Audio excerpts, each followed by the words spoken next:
नमस्कार दोस्तों, मैं आपका सुरेश यादव। आप सभी का मेरे YouTube चैनल पे बहुत बहुत स्वागत है गाइस। खाटू श्याम इंग्लिश वाला ये मेरे चैनल का जैसा नाम है, आप सभी जानते होंगे।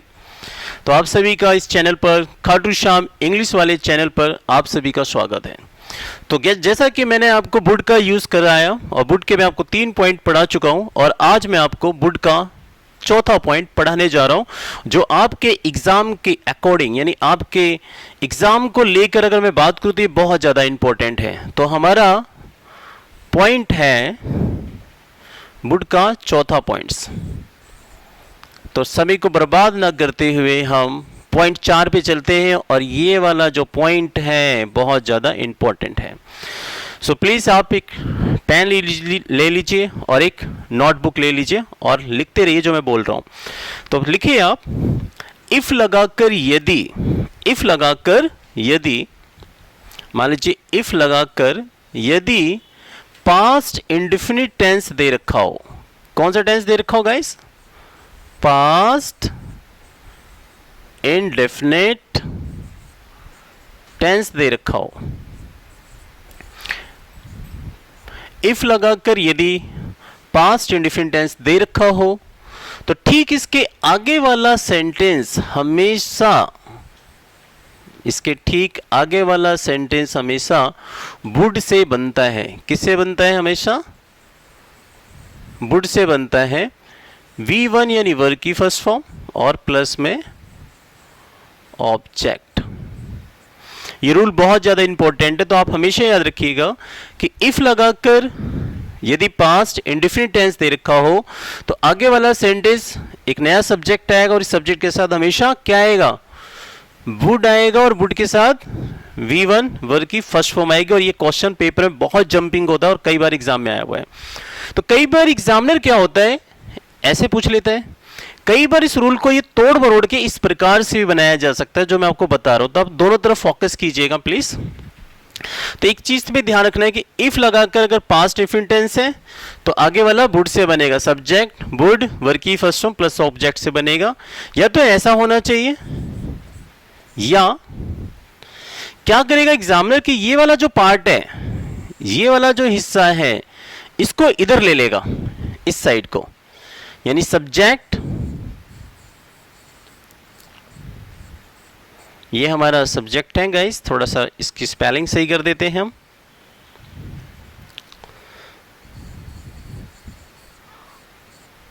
Subject plus would plus V1 यानी वर्ब की फर्स्ट फॉर्म प्लस में ऑब्जेक्ट।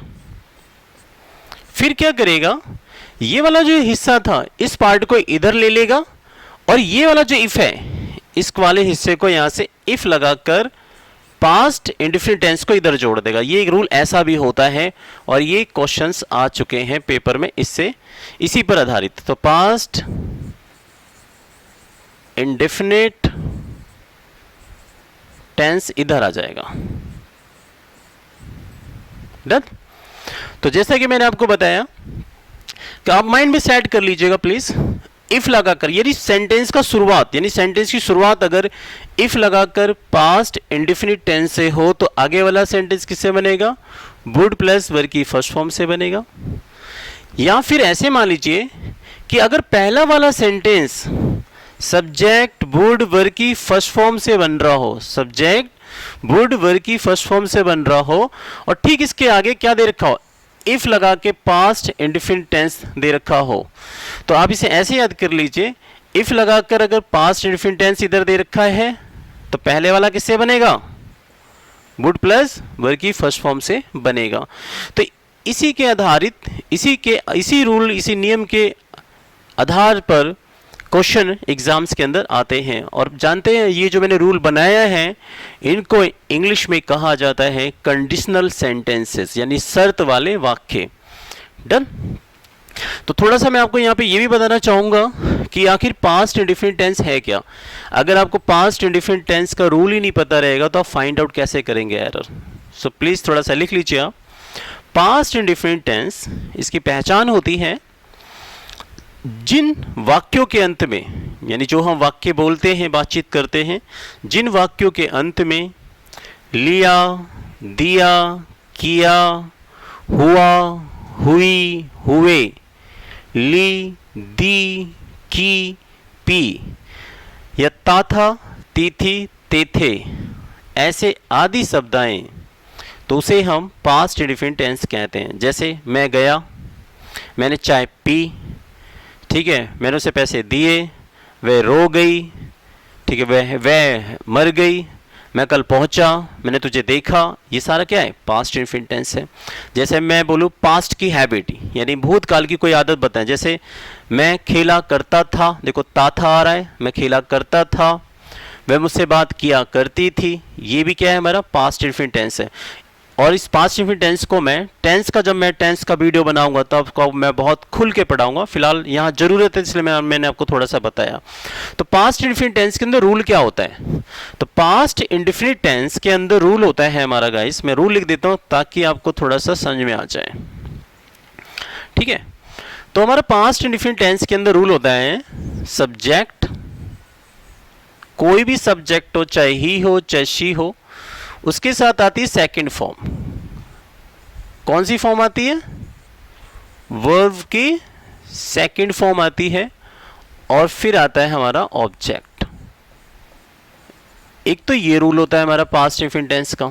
तो ये याद रखना कि जैसा कि मैंने अभी आपको बताया यहां पर कि इफ लगा के पास्ट इंडेफिनिट टेंस, तो यानी इफ लगा रखा हो और सब्जेक्ट और उसके साथ कौन सी फॉर्म आ रही हो? सेकंड फॉर्म आ रही है, तो समझ जाना वो पास्ट इंडेफिनिट टेंस है। एक तो ये पहचान है। दूसरा क्या है कि पास्ट इंडेफिनिट टेंस का नेगेटिव जो बनता है, यानी इसका नेगेटिव रूल, इसके नेगेटिव में क्या होता है? सब्जेक्ट आएगा, सब्जेक्ट के साथ डिड नॉट आएगा। क्या आएगा? डिड नॉट आएगा, और डिड नॉट के साथ B1 आएगी, यानी वर्ब की फर्स्ट फॉर्म प्लस ऑब्जेक्ट आता है। वर्ब की फर्स्ट फॉर्म प्लस ऑब्जेक्ट आता है। ये थोड़ा ऊंचा हो गया तो मेरा हाथ नहीं पहुंच रहा है गाइस। तो यहाँ पे वर्ब की फर्स्ट फॉर्म प्लस हमारा ऑब्जेक्ट आएगा, ऑब्जेक्ट आएगा। ये ऑब्जेक्ट लिखा है मैंने, OBJECT, ऑब्जेक्ट है। तो यहाँ पे अब हमें पता चल गया कि भाई पास्ट इंडेफिनिट टेंस में होता क्या है। तो पास्ट इंडेफिनिट टेंस में सब्जेक्ट सिंपल में सेकंड फॉर्म प्लस ऑब्जेक्ट आएगा। नेगेटिव में क्या आएगा? नेगेटिव में डिड नॉट प्लस वर्ब की फर्स्ट फॉर्म, वर्ब की फर्स्ट फॉर्म आएगी। ये फर्स्ट फॉर्म लिखा है मैंने B1। तो अब हमें पता चल गया कि अगर इफ लगाकर पास्ट इंडेफिनिट टेंस होगा तो आगे वाला वुड प्लस वर्ब की फर्स्ट फॉर्म से बनेगा, और यदि सेंटेंस के बीच में if plus past indefinite tense दिया तो इफ के पहले वाला सब्जेक्ट वुड वर्ब की फर्स्ट फॉर्म से बनेगा। अब हम इसके आधार पर, इस नियम के अनुसार हम देखेंगे कि पेपर में एग्जामिनर कैसे कैसे किस किस तरह के वो एरर आपसे पूछकर आपको फंसाता है। तो देखिए पहला क्वेश्चन हमारी स्क्रीन पर आ रहा है। मान लीजिए क्वेश्चन आपको ऐसे दे दे, इफ शी, मैंने क्या लिखा? मैंने लिखा if she did not study, if she did not study, अगर उसने पढ़ाई नहीं की। एक और ये जो रूल है ये इमेजिनेशन के लिए होता है, और ये ऐसी कल्पना के लिए ये रूल बनाया गया है जिसमें 99% बंदा उस काम को करेगा ही नहीं और 1% वो उसे कर भी सकता है। तो इस तरह ये रूल बनाया जाता है। जैसे मैं बोलूँ यार अगर मैं छत से कूद जाऊं तो मर जाऊंगा, तो क्या कोई छत से कूदता है? कोई नहीं कूदता। अगर मैं बोल दूं कि लाइक फॉर एग्जाम्पल अगर मैं बोल दूं कि मैं किसी नेता के चाटा मार दूं तो क्या मुझे पुलिस पकड़ लेगी? तो यार मेरी औकात है कि मैं किसी यार नेता को चाटा मार सकता हूं? नेवर, कभी नहीं मार सकता, ठीक है। तो लेकिन 1% कुछ लोग ऐसे भी हैं कि जो नेता लोगों पे जो है चप्पल फेंक देते हैं, है ना। तो ये रूल इसीलिए बनाया गया है कि अगर 99% वो काम नहीं हो सकता और 1% बंदा कल्पना में कर भी सकता है और वो हो भी सकता है, तो हम इन टेंस का, इस नियम का इस्तेमाल करते हैं। तो फिलहाल हमें फोकस यहाँ पे रखना है कि देखिए यहाँ पे दे दिया sentence if she did not study, if she did not study, अगर उसने पढ़ाई नहीं की, और ये ए ऑप्शन दैट इज ये बी ऑप्शन। फिर मैंने यहाँ पे लिखा कि she will fail in the exam. ये हमारा सी ऑप्शन हो गया और ये हो गया हमारा guys no error.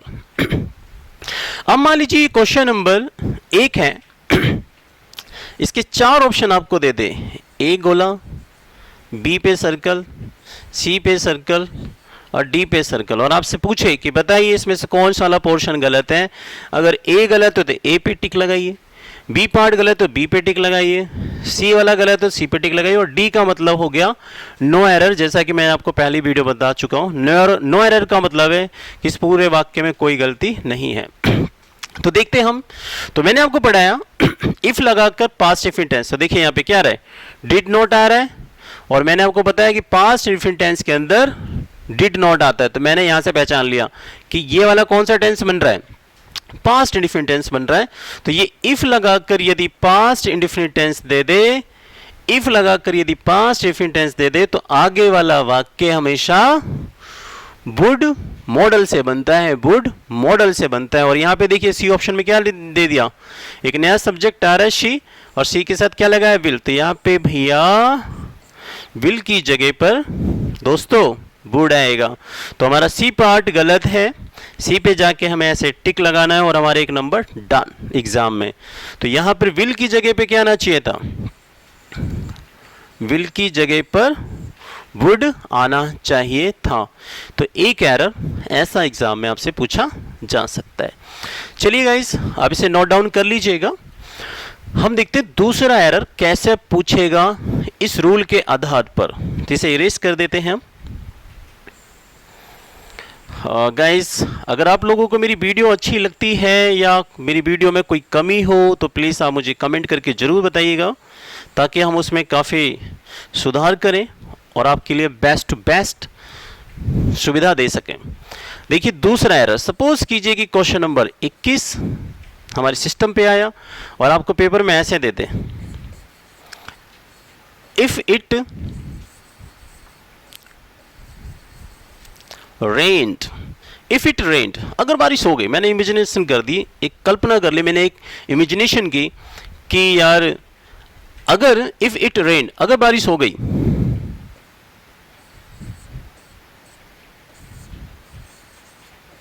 Not go to play, not go to play. मैंने यहां पे प्ले लिखा है, दैट इज प्ले। अभी पूछेगा कि बताइए इस फिल इन द ब्लैंक्स में क्या है। तो आप यहां पे देखिए इफ दे रखा है और यहां पे देखिए इट एक सब्जेक्ट के रूप में आ रहा है, इट, और यहां पे कौन सी फॉर्म आ रही है, सेकंड फॉर्म आ रही है। रेंड क्या है, रेंड एक सेकंड फॉर्म है, रेंड। तो इफ इट रेंड, और यहां पे पूछे कि बताइए कि भैया यहां पे इस खाली स्थान में क्या आएगा। तो ऑप्शन में आपको दे दिया पहला लाइक में, दूसरे ऑप्शन में दे दे आपको कुड, और एक तीसरे ऑप्शन में दे दे आपको वुड, और डी ऑप्शन में दे दे आपको विल। सो बताइए कौन सा वाला सही आंसर है। एग्जैक्टली बिल्कुल, इफ लगा कर अगर कोई सेकंड फॉर्म आ जाए, यानी सेकंड फॉर्म का मतलब क्या है, वर्ब की, और सेकंड फॉर्म का मतलब पास्ट इंडेफिनिट टेंस ही है भैया, सेकंड फॉर्म का मतलब पास्ट इंडेफिनिट टेंस। तो इफ लगाकर यदि पास्ट इंडेफिनिट टेंस दे दे और पास्ट इंडेफिनिट टेंस के अंदर सेकंड फॉर्म आती है, ये पास्ट इंडेफिनिट टेंस का रूल है, ये जो ये वाला रूल है और ये वाला रूल पास्ट इंडेफिनिट टेंस का है। तो इफ लगाकर यदि सेकंड फॉर्म दे दे तो आगे वाला सेंटेंस हमेशा वुड से बनता है। तो यहाँ पे भी राइट आंसर हमारा शी होगा। यहाँ पे क्या आएगा, we would not go to play, ये हमारा राइट आंसर होगा। तो दो एरर तो ऐसे आ सकते हैं। चलिए देखते हैं तीसरा एरर कैसे पूछ सकता है आपसे। ये मेरी वीडियो को आप स्टॉप करके आप रोक कर आप नोट डाउन कर सकते हैं और लिख लीजिएगा। देखिए अगला क्वेश्चन, ये तो मैंने इसके आधार पे बताया। कई बार क्या होगा कि ये वाला पोर्शन देगा और आपसे इस वाले पोर्शन के बारे में पूछ लेगा। जैसे क्वेश्चन देखिए जरा, मान लीजिए क्वेश्चन नंबर ये 4 होता और यहां पे लिख दिया कि इफ शी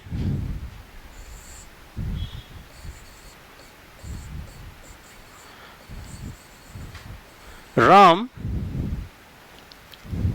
ठीक है। फिर यहां पे लिखा मैंने हर हब्बी वुड डाई। अब यहां पे पूछ रहा है, अब आपसे क्या करें इसने। अभी मैंने देखा कि इफ लगा के पास्ट इंडेफिनिट टेंस से आगे पूछ रहा था। अब ये क्या करता है कि ये वाला पोर्शन दे देगा आपको। देखिए यहां पे दे दिया इसने, ये वाला पोर्शन, हर हब्बी उसका पति वुड डाई मर जाएगा। अब ये वाला पार्ट देखकर आपसे क्या हुआ, ये वाला पार्ट देखकर अब इधर वाले पार्ट का पूछ रहा है कि बताइए ये वाला सेंटेंस कैसे बनेगा। तो ये कंडीशनल सेंटेंस है कि आप माइंड में याद रखना कि यदि ये इधर वाला पार्ट वुड प्लस वर्ब की फर्स्ट फॉर्म से बन रहा है और यहां पे इफ दे दे, क्या दे दे, इफ दे दे, तो समझ जाना कि ये वाला जो वाक्य होगा वो आप पास्ट इंडेफिनिट टेंस के रूल से ही बनना है और किसी दूसरे रूल से बनेगा नहीं। तो देखिए पहला ऑप्शंस आपको लिख दे, हैज इलॉप्ट। इलॉप्ट का मतलब होता है जब लड़का लड़की के साथ या लड़की लड़के के साथ चोरी छुपे शादी करने के लिए भाग जाए तो उसे हम इलॉप कहते हैं। तो यहां पे ए ऑप्शंस, दूसरा ऑप्शन है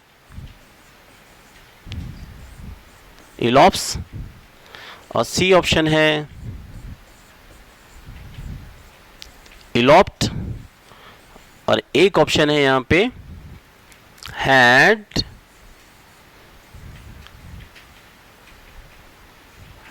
इलॉप्ट। सो बताइए गाइस कौन सा वाला राइट आंसर होगा। ये जो यहाँ पे डाई लिखा हुआ है, ये वाला जो डाई का पार्ट है वो इसका पार्ट है। यहाँ पे वुड के बाद यहाँ पे मैंने डाई लगा रखा है, डाई मतलब मरना। तो यहाँ पे क्वेश्चन बनता है कि बताइए, यहाँ पे लिखा है इफ शी के बाद fill in the blanks. Fill in the blanks में आपको ये चार ऑप्शन लगाने हैं। With Ram her hubby would die, उसका पति मर जाएगा अगर उसने भागकर राम से शादी की। तो अगर वह राम के साथ भाग गई तो उसका पति मर जाएगा। तो यार कुछ औरतें ही होती हैं शायद ऐसी कि जो शायद अपने पति को छोड़कर दूसरे के साथ भाग के शादी कर लें। 1-2% ऐसी हो सकती है, बट 99% या 98% महिलाएं ऐसी होती हैं जो अपने पति के साथ अपना जीवन निर्वाह करती हैं, चाहे फिर हस्बैंड कैसा भी क्यों ना हो। ये अच्छी क्वालिटी है हमारी भारतीय नारियों की।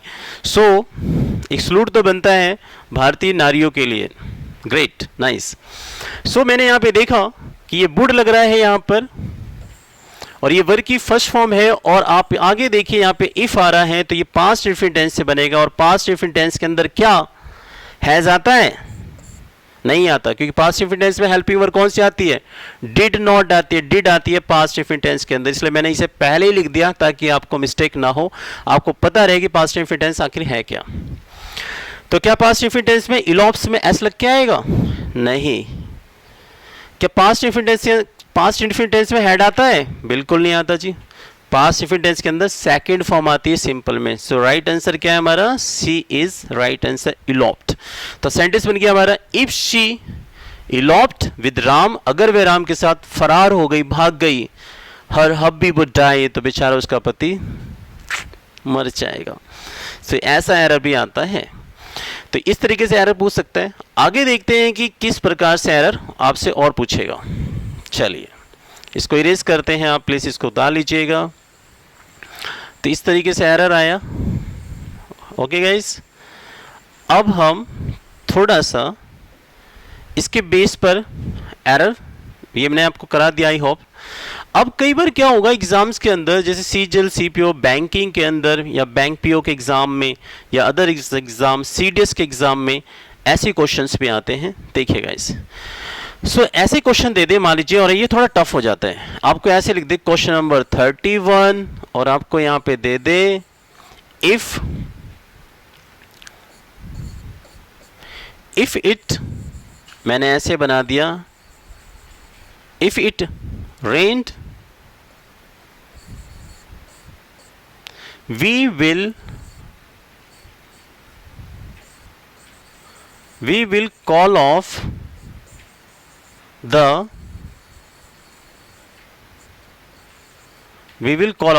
meeting। ये मैंने मीटिंग लिखा हुआ है यहाँ पर, थोड़ा सा और साफ लिख देते हैं, कॉल ऑफ द मीटिंग। अब क्या करता है एग्जामिनर, इस पूरे पोर्शन को ये यहां से यहां तक को अंडरलाइन कर देगा और पूछेगा बताइए इस अंडरलाइन दिए गए सेंटेंस के स्थान पर कौन सा वाला राइट सेंटेंस आएगा या फिर ये सही लिखा हुआ है। तो सपोज कीजिए पहला ऑप्शन है, यहाँ पे मैंने लिखा यहाँ पे पहला ऑप्शन, इफ इट रेन्स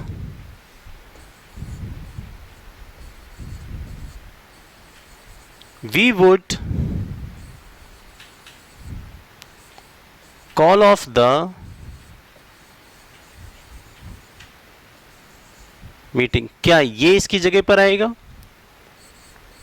फिर B options, if it has rained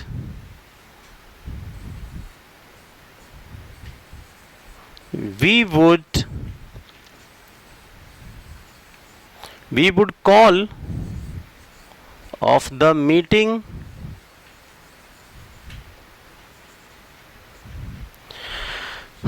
B options हो गए। और सी ऑप्शन में आपको दे दे, if it rained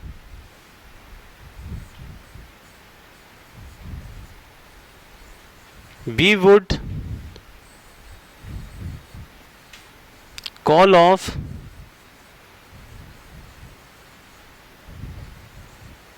the meeting। और हमारा अब ऑप्शन दे दे डी, नो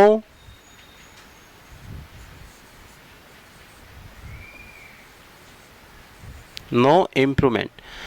अब ऐसा क्वेश्चन बना दे कि बताइए भैया इसके स्थान पर कौन सा वाला वाक्य है। बच्चा कई बार तो ये होता है कि वही जैसी सिस्टम खुलता है और ऐसा क्वेश्चन आ गया, धड़ाधड़ से 4-5 ऑप्शन आ गए, बच्चा तो डर जाता है ना। बच्चा बिल्कुल क्या होता है, स्टूडेंट्स बैफल्स, बिल्कुल बौखला जाता है, यार ये क्या हो रहा है, क्या करें, हटाओ। नहीं यार, हमें नॉट नीड टू बैफल यार, हम इसे कर डालेंगे। तो देखिए आप क्वेश्चन को, इफ दे रहा है, इट दे रहा है एक सब्जेक्ट के रूप में और यहाँ पे क्या है, रेंट सेकंड फॉर्म है यहाँ पे। तो हमें पता है कि सेकंड फॉर्म का मतलब क्या होता है, सब्जेक्ट सेकंड फॉर्म, ये पास्ट इंफिनिट टेंस में आता है। और यहाँ इफ लग रहा है तो यहाँ पे सेकंड फॉर्म लग रही है, तो इसका मतलब है कि ये पास्ट इंफिनिट टेंस है। तो इफ लगाकर अगर पास्ट इंफिनिट टेंस दे दे, इफ लगाकर यदि पास्ट इंफिनिट टेंस दे दे तो आगे वाला वाक्य हमेशा वुड से बनता है। तो देखना यहाँ क्या वुड आ रहा है, यहाँ तो देखिए वी के साथ क्या आ रहा है, विल आ रहा है। तो भैया नो इंप्रूवमेंट तो आएगा नहीं, क्योंकि ऊपर वाक्य गलत लिखा हुआ है। अब देखते हैं दूसरा क्वेश्चन, इफ दे रहा है, यहाँ पे दिख रहा होगा आपको, ये रेंस, यहाँ पे देखिए फर्स्ट फॉर्म आ रही है, रेन में फर्स्ट फॉर्म लगा दिया इन्होंने रेंस, और यहाँ पे क्या दे रहा है, वुड। भैया अगर इधर वाला वुड से बन रहा है, वुड वर्ग की फर्स्ट फॉर्म से बन रहे हैं, और यहाँ पर आपको इफ दे दे, इफ यहाँ दे रखा है और ये वाला वुड से बन रहा है, तो ये वाली कौन सी फॉर्म आनी चाहिए थी, सेकंड फॉर्म आनी चाहिए, तभी रूल बिल्कुल सेट बैठेगा। क्योंकि कंडीशनल सेंटेंस है तो इसमें शर्त वाले वाक्य होते हैं, अगर condition same as it is नहीं हुई तो वो रूल बिल्कुल ढह जाएगा, फेल हो जाएगा। तो यारा इस तरीके से हमने रूल के अकॉर्डिंग देखा तो हमारा ये ऑप्शन बी, ए भी गलत है, ए बिल्कुल गलत है, ये बिल्कुल ठीक नहीं है। अगला देखते हैं, इफ इट हैज रेन्ड।